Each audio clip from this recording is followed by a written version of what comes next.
Ceci est une vidéo thérapie les amis, une thérapie de 10-15 minutes, rien que pour vous, pour apaiser les cœurs, apaiser les âmes qui souffraient beaucoup depuis quelques semaines, depuis quelques mois maintenant pour certains. Parce que oui, en tant que fan du Barça, on souffre énormément, encore plus cette semaine, qui est une semaine qui a été cruciale et un week-end qui s'annonce aussi crucial. Donc pour commencer le week-end qui s'annonce encore une fois très stressant, il y en a beaucoup qui ne regarderont même pas le match et je les comprends, honnêtement. J'ai décidé de parler un petit peu, de me livrer, de me confier et essayer un petit peu de vous apaiser. Semaine cruciale encore plus quand tu vois tous les signes qui montrent que Xavi, ça chauffe énormément pour lui. On a tous les signes réunis, rassemblés, qui montrent que Xavi est en train de jouer ce qui s'appelle sa survie en tant que coach du Barça, tout simplement. Mais avant de commencer, je voulais parler de mon sponsor, encore une fois mon sponsor maillot. Il s'agit de BJR Foot, site de vente de maillots sur lequel vous pourrez trouver plein de maillots de plein de clubs, plein d'équipes différentes. Et en plus, c'est le moment parfait pour faire un cadeau en vue des fêtes de Noël. Les prix sont très abordables, aux alentours d'une vingtaine d'euros pour une réplique de maillot. Sachant en plus que pour tout le mois de décembre, vous avez un maillot offert si vous dépensez plus de 49 euros, 2 maillots offerts si votre panier dépasse les 89 euros. Si vous achetez pour plus de 129 euros, 4 maillots offerts si vous avez un panier de plus de 169 euros et 5 maillots gratuits si vous avez un panier de plus de 209 euros. Et si vous ajoutez le code promo CM10, vous aurez 10% de réduction supplémentaire. Vous pourrez trouver le lien dans la description de la vidéo. Aujourd'hui, je vais vous montrer un maillot que j'aime, un maillot rétro en plus.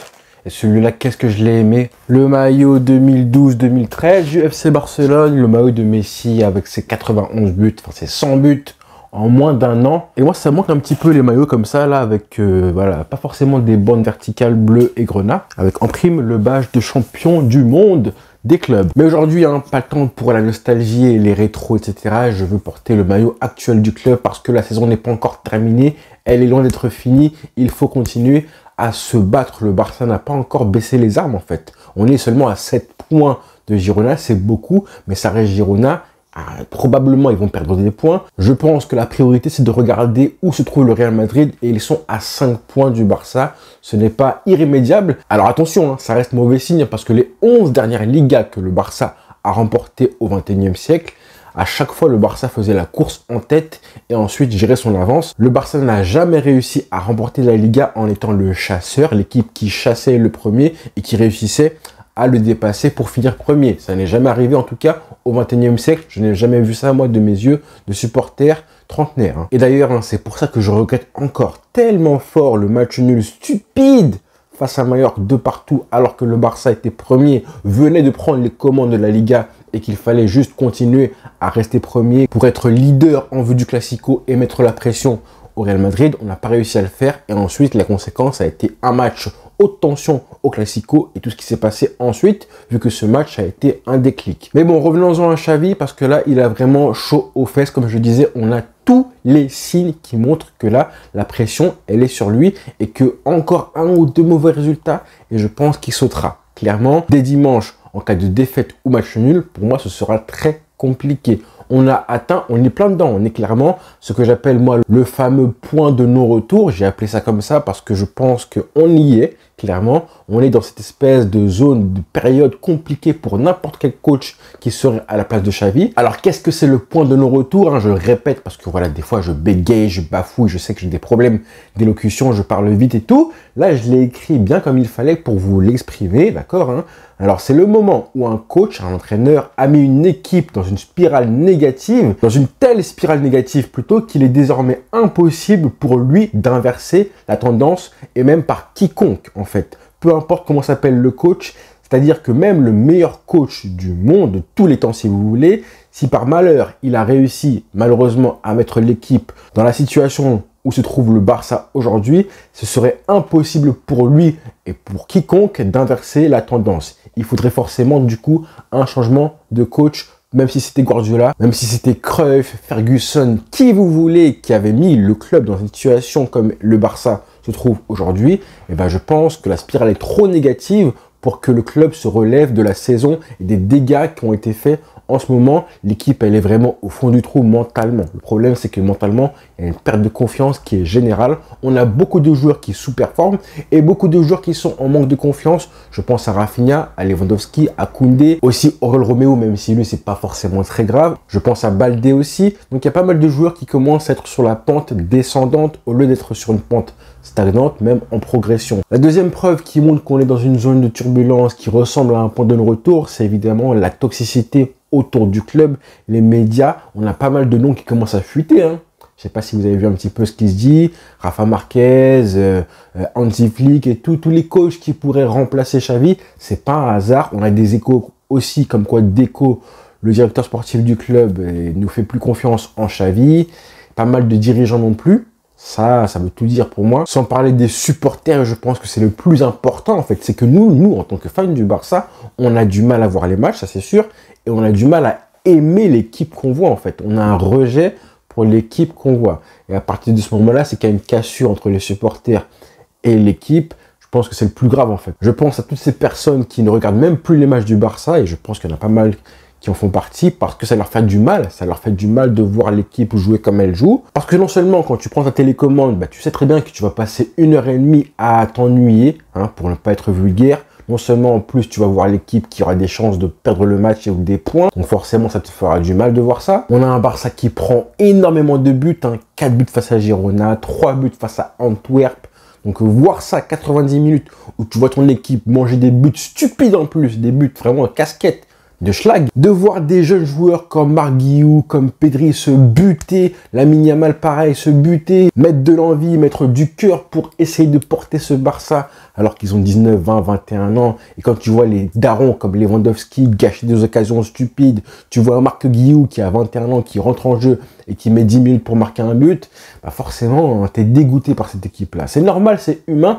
Personne ne peut en vouloir ces gens-là. Dernière chose évidente, hein, pour parler d'un point de non-retour, c'est évidemment le coach, c'est Xavi lui-même qui montre un espèce de une lassitude et une fatigue mentale incroyable. Ça se sent qu'il est vraiment blasé. Là, Xavi, il montre des espèces de signes où tu vois que le mec, il en peut plus. En conférence de presse, il est plus crédible, il cherche des excuses, il se défend comme il peut, le pauvre. Et tu sens que ça le pèse, ça l'oppresse, l'ambiance, la toxicité générale des médias en particulier. Là, clairement, on sait que le poste d'entraîneur du Barça, c'est un poste où tu souffres. Tu souffres et c'est pour ça qu'un mec comme Guardiola ne reviendra jamais. Et je le comprends, moi. Je ne comprends pas les gens qui crachent sur Guardiola parce que le mec est resté seulement 4 ans au Barça. Il n'en pouvait plus à la fin. Il a voulu partir et il connaît très bien les médias catalans, comment ils sont. Il prend du plaisir à entraîner en Angleterre avec les meilleurs coachs du monde, les meilleures équipes du monde et l'argent qu'il a en plus à volonté, à foison. Si un coach amoureux du club comme Xavi, Guardiola, ils n'arrivent pas à rester plus de 3 ans au club, c'est pas un hasard. C'est parce que ce club est toxique. Cette ville est toxique. Cette région, la Catalogne, c'est toxique. C'est hyper épuisant. Donc moi, j'en suis venu à la conclusion et même à la certitude, hein, je ne suis pas devin, mais je pense vraiment que Xavi va partir. Je pense que là, 2023-2024, sa dernière saison en tant que coach du Barça. Quoi qu'il se passe, même s'il réussit par un miracle à redresser la barre, hein, finalement il prend 1 ou 2 titres, la Super Coupe, même s'il fait le quadruplé, hein, Super Coupe, Liga, Ligue des Champions, Coupe du Roi là, de janvier jusqu'à mai, même s'il fait un quadruplé, je pense qu'il partira en juin prochain avec ce qui s'appelle le sentiment du devoir accompli. Il aura réussi à relever le Barça, à remettre le Barça parmi les favoris ou même le vainqueur de la LDC, à être un cadre en Espagne. Bon, l'Espagne c'est déjà fait, on a pris la Liga. Maintenant, sa tâche, sa mission, ça va être de refaire du Barça un prétendant régulier et légitime en Ligue des Champions. Légitime, hein, j'ajoute bien. Et qu'après ça, il partira du Barça parce que ce club est toxique. Peu importe ce qui se passe d'ici la fin de la saison. Alors, si jamais ça se passe mal, évidemment, il partira bien vite. Hein. Je pense que dès ce week-end, si jamais on perd face à Valence et qu'on est du coup à 10 points de Gérone et 8 points du Real Madrid, pardon, bah je pense que là, le Barça va le virer. Mais quoi qu'il arrive, hein, je sais reconnaître un coach du Barça qui est sur le point de partir parce que son message commence à moi-même passer auprès des joueurs. Alors pour l'instant, Xavi, il est sauvé par plusieurs choses. Je pense que ce qui le sauve aujourd'hui, au-delà du fait qu'il s'appelle Xavi Hernandez, que c'est une légende du Barça et que forcément, il a plus de crédibilité, il est aimé par plus de gens par les supporters, etc. dont moi, hein, j'ai plus de patience envers lui parce que je sais que son football et sa vision du football me parlent. Et me parlait à moi quand il jouait en tant que joueur. Donc forcément, j'espère et je m'attends à ce qu'il inculque la même chose à ses joueurs aujourd'hui, même si je pense que des fois, il intellectualise un petit peu trop le football, que malheureusement, il en attend trop des joueurs par rapport à ce que lui faisait. Je pense qu'en fait, il était trop fort, en fait. Il était trop fort, lui, en tant que joueur, et que maintenant, il en attend un petit peu trop, et même la même chose des joueurs qu'il a aujourd'hui au club. Alors oui, il a prolongé récemment, enfin, je sais pas où ça en est tout ça, mais je sais pas à quel point ça a de la valeur pour lui, cette prolongation-là. Mais je pense, quoi qu'il arrive, il partira du club, même de lui-même, en fait. Ce qui sauve Xavi aujourd'hui, hein, c'est que le vestiaire est toujours derrière lui. En tout cas, une partie du vestiaire, les cadres du club et les capitaines, en tout cas, sont derrière lui. On n'a pas eu d'écho de joueurs qui seraient en froid avec Xavi, même Frenkie de Jong qui est maltraité par la presse à chaque fois et tout.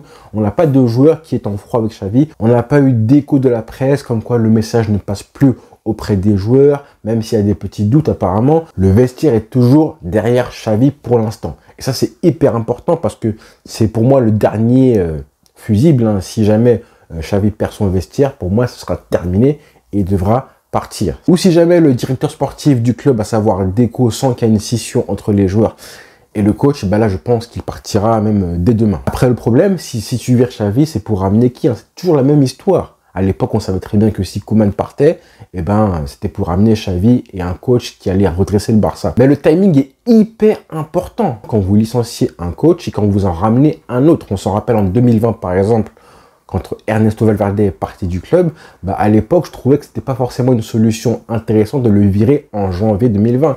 Il aurait fallu le faire déjà 6 mois plus tôt, après Anfield. Clairement, il fallait le jarter, quoi qu'il arrive. Mais en janvier 2020, après la Super Coupe d'Espagne, c'était pas forcément la meilleure période. Bon, après la suite, forcément, c'est facile de parler plus tard quand tu vois comment ça s'est passé en juin, juillet et août avec le 8-2. Mais c'est exactement pareil avec ce qui s'est passé en 2021 avec Koeman. Rappelez-vous ce qui s'est passé. Et je pense que Laporta aurait dû le virer à la fin de la saison 2021, avant le départ de Messi, parce que justement, après ça, c'était un Bronx pas possible. Départ de Messi, un Koeman qui avait complètement mis le feu au vestiaire, des joueurs sur lesquels il tirait dessus. Chaque match était une purge encore plus grosse que ce qu'on voit aujourd'hui au Barça. On se demandait à l'époque comment on allait réussir à marquer un but avec l'équipe et le coach qu'on avait, c'était juste dramatique. Laporta aurait dû virer Koeman, je crois c'était à la trêve internationale de fin septembre 2021. Et malheureusement, il avait attendu la trêve d'après, avec la défaite face à Vallecano pour le licencier. Malheureusement, avec ce délai supplémentaire, du coup, on avait joué plusieurs matchs en Ligue des Champions. Défaite à Benfica et 10e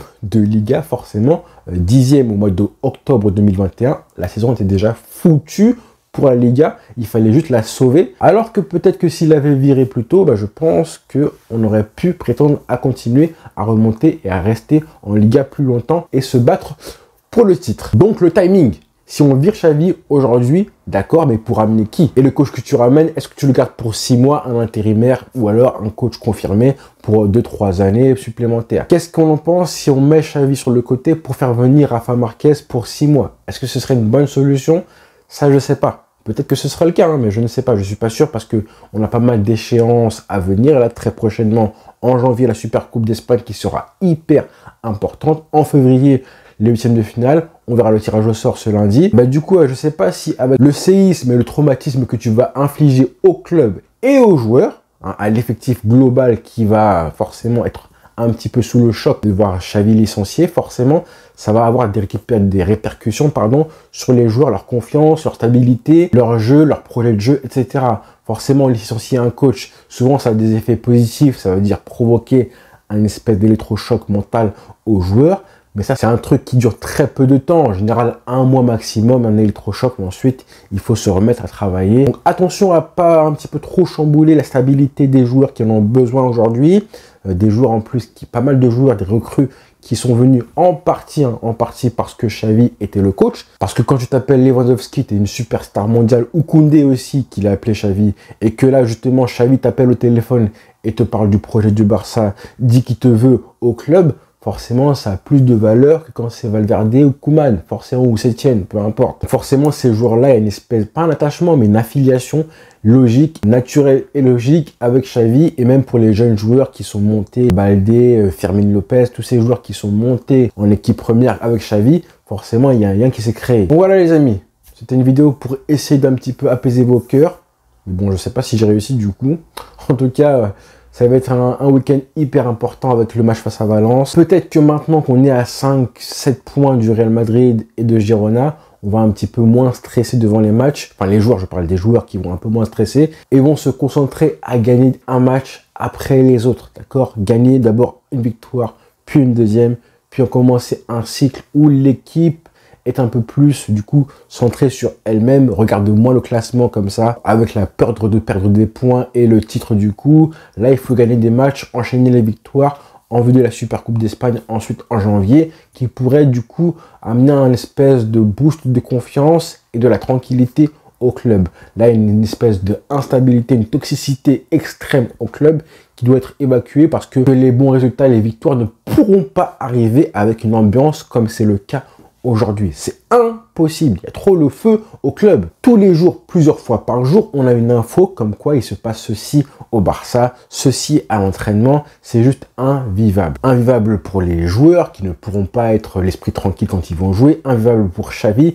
qui est influencé, perturbé par tous les éléments extérieurs. Invivable pour la direction aussi qui est sous pression à cause de la presse tout le temps pour avoir des news et tout. Bref. C'est juste insupportable et aussi nous les supporters, on a aussi notre rôle à jouer en étant derrière l'équipe quoi qu'il arrive. Et si demain Xavi part, ce sera la même chose, on sera derrière le nouveau coach de la même façon qu'aujourd'hui. Et ouais, tout simplement. Donc voilà les frères, bon week-end à tous et merci. Ciao.